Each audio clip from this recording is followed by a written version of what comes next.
مش قادره اقول لكم بقى السمك مقرمش قد ايه، حلو جدا ورائع، وريحته وطعمه وشكله حلوين جدا. ويا رب كده تكون الوصفه كده عجبتكم باذن الله. يلا بقى يا حبايبي نروح نشوف الطريقه ونشوف المقادير وطريقه التحضير.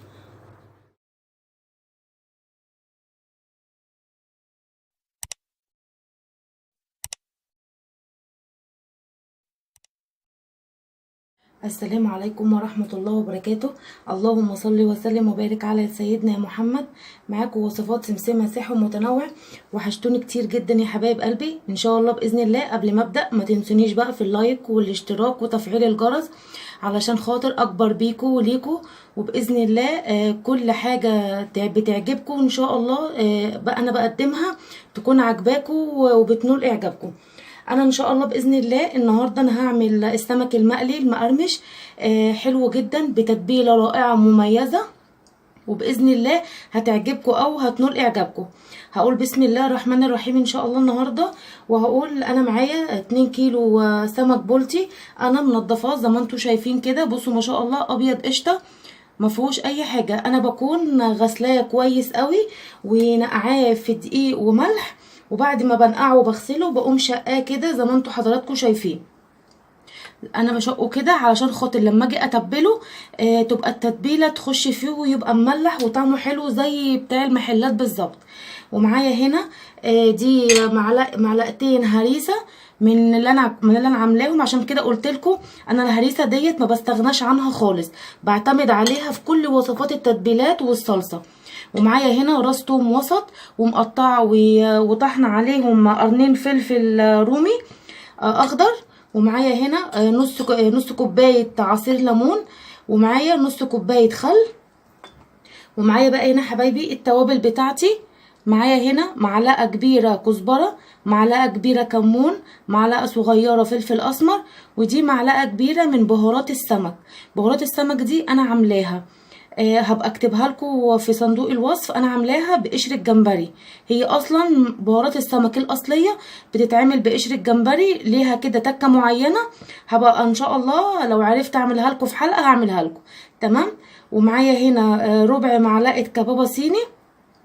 ومعايا معلقتين كبار ممسوحين ملح. برضو الملح ده حسب اللي عندك، يعني ما تعتمديش على نسبة الملح اللي انا حطاها. انا بقولك بالتقريب للملح اللي هو عندي. هجيب هنا ان شاء الله حبايبي طبق علشان خاطر انزل كل التتبيلة هنا وابدأ اتبل السمك بتاعنا. بسم الله الرحمن الرحيم اهوت. بسم الله.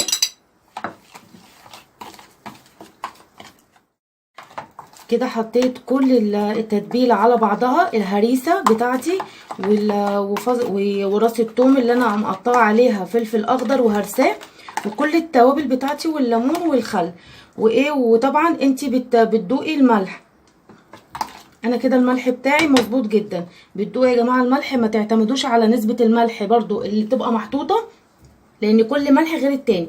هقول بسم الله الرحمن الرحيم. زي ما انتم شايفين كده انا منضفاه كويس جدا ومخليه ابيض قشطه وما فيهوش ريحه زفاره خالص خالص خالص كده اهوت. بسم الله اهو. بصوا انا بتبله كده اهوت. ما بيكونش التتبيله صحيحه، لازم تكون دايبه خالص مهروسه خالص علشان تخش جواها. انا بحط كده تتبيله في قلب الفتحات اهوت.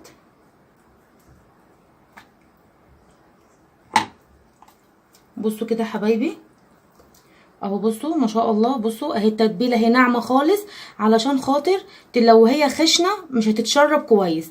انا بعملها ناعمه كده علشان خاطر برضو تعرفي تاكليها، لان التوابل الصحيحه الحاجات اللي ما بتبقى صحيحه فيها بتعمل طعم مش حلو خالص وبتبقى باينه في الطعم اهوت زي ما انتم شايفين كده. هجيب واحده تانية معاكم. بسم الله اهوت. طبعا يا حبايب قلبي انا بستعمل ايدي لان طبعا اي ست بيت ما بتعرفش تستعمل معلقه وما بتعرفش تلبس جلافز. احنا في بيتنا وبنبقى عارفين مدى نظافه حاجتنا ازاي. اهو بتدخلي كده التتبيله جواها علشان خاطر كله يتطعم في قلب بعضيه. هعمل واحده معاكم تانية. بسم الله. بصوا ما شاء الله ابيض قشطه ازاي، ما فيهوش ريحه زفاره خالص خالص، لان انا منضفاه كويس جدا اهوت. بتدخلي التتبيله جواها كده. بسم الله. طبعا بهارات السمك دي انا ان شاء الله هقولها لكم او هعملها لكم باذن الله في حلقه، انا ما بستغناش عنها خالص. انا بقى هكمل بقيه السمك كله وهرجع لكم تاني. وده يا حبايبي السمك بتاعنا خلاص تبلته كله. بصوا ما شاء الله عامل ازاي، انا تبلته كده زي ما انتم شايفين. وزعت التتبيله بتاعته، ولازم تكون ناعمه مش خشنه. انا كده هسيبه في التلاجة وهغطيه كويس جدا عشان ما يعملش ريحه زفاره ولا اي حاجه. وهنروح بقى نعمل الرز البني الصياديه حلو جدا. وتعالوا يلا نشوف المقادير ايه. وجينا يا حبايبي بقى المقادير بتاعت الرز بتاعنا، الرز الصياديه حلو جدا. معايا هنا نص كيلو رز انا غسلاه، ومعايا بصله وسط يعني، ولا كبيره ولا صغيره، ومعايا ربع كوبايه زيت، ودي معلقه من الخلطه بتاعه التوم بتاعتنا. انا كنت شلت معلقه قبل ما استعمله للسمك بتاعنا. ودي بقى البهارات، معلقه صغيره من بهارات السمك بتاعتي اللي انا قلت لكم عليها، وان شاء الله هعملها لكم في حلقه حلوه جدا ما بستغناش عنها خالص لما بكون بعمل سمك، بيديك الطعم زي بتاع المحلات بالظبط. ودي معلقه صغيره فلفل اسمر، معلقه صغيره كمون، مع كزبره، معلقه صغيره كمون، ودي معلقه كبيره ملح. وبرده هرجع اقول لك الملح حسب اللي عندك، يعني مالكيش دعوه بالملح اللي انا بحطه، هو ده انا بحطه بالتقريب. هنيجي بقى اول حاجه هنجيب حله ونحط البصله والزيت على النار. ويلا يا حبايبي نروح على البوتاجاز نشوف هنعمل ايه.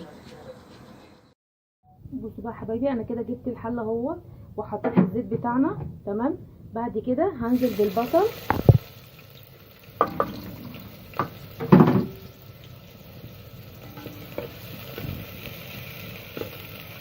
انا بفضل اقلب في البصل كده لحد ما يديني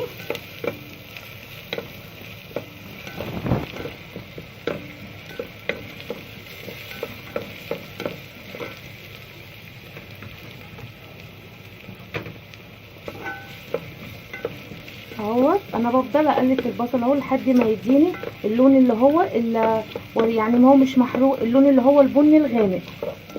انا هفضل اقلب فيه كده لحد ما يديني اللون اللي انا عايزاه. بصوا بقى يا حبايبي انا بعد ما البصله احمرت انا نزلت بيها ب4 كوبايات ميه، لان انا عامله 4 كوبايات رز تمام زي ما انتم شايفين كده. انا نزلت ب4 كوبايات ميه. اول بس ما الميه ما تغلي عشان خاطر اللون بتاع البصل ينزل كله، اقوم حاطه التومه وحاطه التوابل بتاعتي. ما بحطش اي حاجه لما الميه كلها تدي اللون بتاعنا البني دوت. بصوا بقى يا حبايبي الميه بتاعتي غليت، وبصوا اللون بتاعها، اللون بتاع البصله كله نزل ازاي اهوت زي ما انتم شايفين كده. انا بقى في اللحظه ديت بنزل التومه بتاعتي اهوت، وبعد كده بنزل البهارات. بسم الله.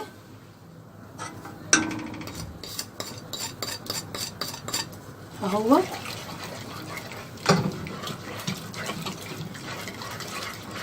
اللون بتاعها ده اللون بتاع البصل ده هيبقى في الرز هيبقى جميل جدا. امشي على المقادير دي وان شاء الله يعجبك قوي. اقوم هنا بقى كده منزله الرز بتاعي هنا. بسم الله الرحمن الرحيم.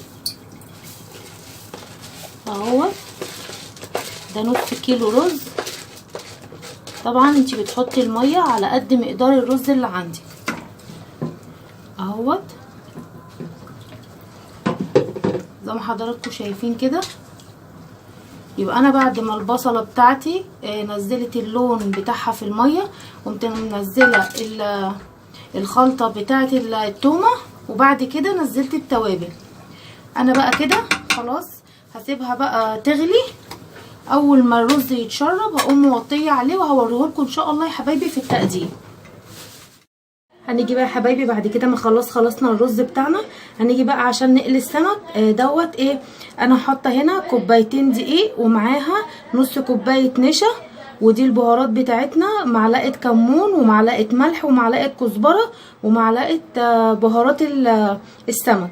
تمام كده. انا بقى في اللحظه ديت انا بجيب بقى معلقه كده اهوت اهو يا حبايبي كده، حطيت كله على بعضيه وبعد كده قلبته كده على بعض. تمام. بعد كده بقى انا بجيب بسم الله الرحمن الرحيم السمكه بتاعتي هنا اهو، عشان اجيبها لكم هنا عشان تبقى واضحه معاكم اهوت اهو كده اهوت. انا ببطنها كده زي ما انتم شايفين كده اهو. تمام.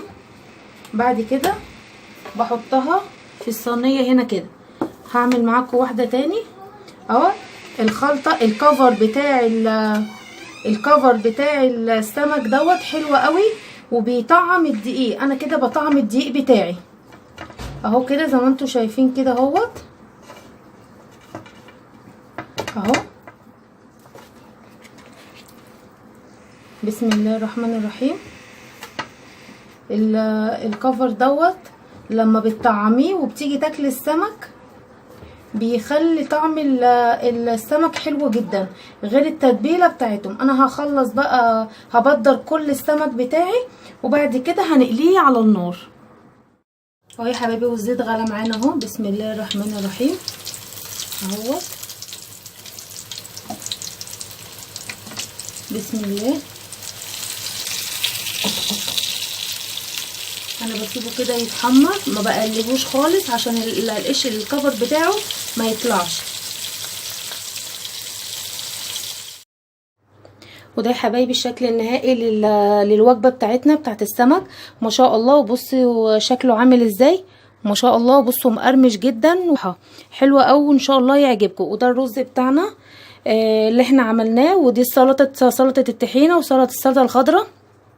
يا رب يكون الوصفه عجبتكم ونالت اعجابكم وتكون خفيفه على قلبكم، وامشوا على نفس التكات اللي انا قلت لكم عليها وهتاخدوا سمك مقلي احلى من بتاع المحلات 1000 مره. ما تنسونيش بقى في اللايك والاشتراك وتفعيل الجرس ومشاهده كامله. بحبكم جدا في الله، في رعايه الله وامنه. والسلام عليكم ورحمه الله وبركاته.